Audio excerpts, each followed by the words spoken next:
चलते हैं दिल्ली, जहां पे लोकसभा की कार्यवाही चल रही है और स्पीकर ओम बिरला को आप सुनिए।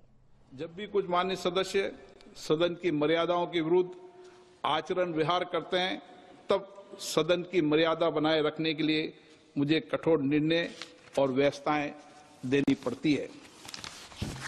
सदन की चर्चा के दौरान एक माननीय विद्वान सदस्य ने संविधान के आर्टिकल 105 के तहत संसद के सदस्यों को बोलने की आजादी, फ्रीडम ऑफ स्पीच के अधिकार की बात कही। मैं इस सदन के समक्ष हमारे संविधान के आर्टिकल 105 एक को पढ़कर इस संबंध में स्थिति स्पष्ट करना चाहता हूं।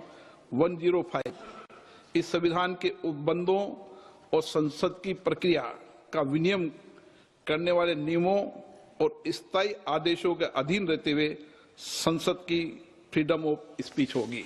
अर्थात हमें संसद में बोलने की आजादी तो है, परंतु सदन द्वारा स्वीकृत प्रक्रिया, नियमों एवं स्थायी आदेशों के अधीन है।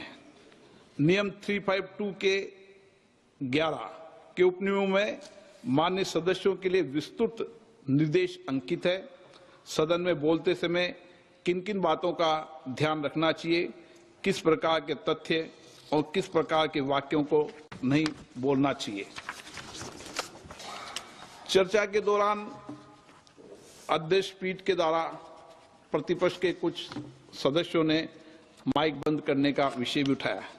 इस बारे में मैं पहले भी स्पष्ट कर चुका हूं।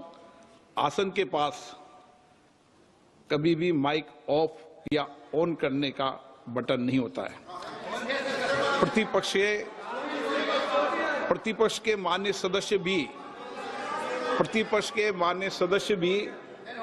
आप पीछे शैलजा से पूछ लो, प्रतिपक्ष के माननीय सदस्य भी इस पीठासीन अधिकारी के रूप में जब वो कार्य करते हैं तो उनको भी ये भली भांति पता है। सदन में ये व्यवस्था है, जिस माननीय सदस्य को बोलने की अनुमति दी जाती है वही माननीय सदस्य उसका ही माइक ऑन होता है। चर्चा के दौरान महिला सदस्यों के सम्मान को लेकर भी विचार व्यक्त किए। मेरे मन में हमेशा हमारी माननीय महिला सदस्यों के प्रति सर्वोच्च सम्मान रहा है।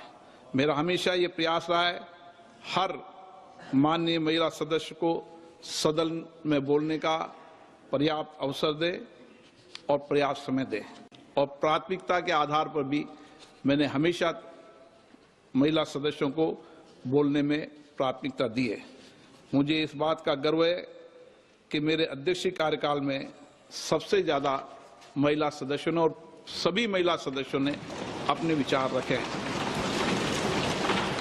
परंतु जिस प्रकार से प्रतिपक्ष की कुछ माननीय सदस्य वेल क्रॉस कर ट्रेजरी बेंच की तरफ जाकर नारेबाजी कर रही थी, बैनर दिखा रही थी, उससे निश्चित रूप से अप्रत्याशित स्थिति बन सकती थी और इस अप्रत्याशित स्थिति की संभावनाओं को टालने एवं व्यवस्था बनाए रखने की जिम्मेदारी मेरी थी।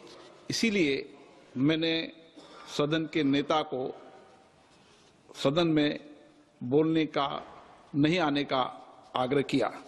ऐसी प्रतिकूल स्थिति में सदन की व्यवस्था और प्रतिष्ठा बनाने के लिए जो उचित था वह मैंने किया।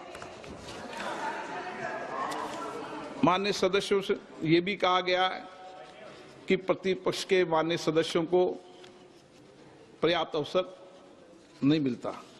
17वीं 18वीं लोकसभा के संसदीय कार्रवाई के आधिकारिक आंकड़े उजागर करते हैं कि संख्या बल पर देखा जाए तो भी प्रतिपक्ष के माननीय सदस्यों को राष्ट्रपति अभिभाषण पर, धन्यवाद प्रस्ताव पर, बजट पर, महत्वपूर्ण विधेयकों पर, विशेष चर्चाओं पर, प्रश्नकाल और शून्यकाल के दौरान आवंटित समय से अधिक बोलने का अवसर मिला है। ये तथ्य 2 दिनों की चर्चा में कई बार सदन की पटल पर आ चुके हैं। मेरी तो हमेशा कोशिश रहती है, चाहे देर रात तक मुझे बैठना पड़े, और मैं जब सदन में सुबह आता हूं, सदन के अंतिम सदस्य के रूप में सदन से जब ही जाता हूं जब सब माननीय सदस्यों को मौका मिले। और मैं हमेशा ही प्रयास करता हूं कि चाहे एक माननीय सदस्य अकेला हो या उसके दल का एक सदस्य हो, उसको भी पर्याप्त अवसर, पर्याप्त मौका मिले। और मुझे खुशी है, जो भी सदस्य बोलना चाहता था सबको मैंने 1 वर्ष के अंदर ही सबको बोलने का अवसर दिया।